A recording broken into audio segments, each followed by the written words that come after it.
গুঞ্জন তো গুঞ্জনই।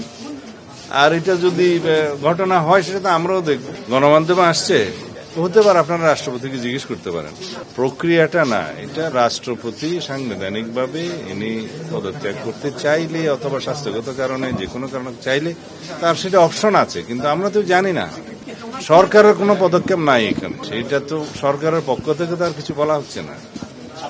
আবার আপনারা পত্রিকায় দেখছেন যে গুঞ্জন শোনা যাচ্ছে ইত্যাদি, আমিও শুনছি। না, উনি চিকিৎসাতে কিছুদিন আগে বিদেশে গিয়েছিলেন, তো চিকিৎসা তো নিতেই পারে, সেটা আমি জানি না, আমরা শুনি না। এটা সরকারকে জানানোর কথা না। যদি মহামান্য রাষ্ট্রপতি স্বাস্থ্যগত কারণে হোক যে কোনো কারণে হোক পদত্যাগ করতে চান, সেই অপশন তো ওনার আছে। এখানে সরকারের পক্ষ থেকে কিছু বলা হয়নি, আমিও এগুলো পত্রিকায় শুনছি। আর তিনি যদি পদত্যাগ করতে চান সাংবিধানিকভাবে সেটা মাননীয় স্পিকার বরাবর পদত্যাগপত্র দিতে হয়, এইটুকু নিয়ম আছে, জানি, এর বাইরে কিছু জানি না।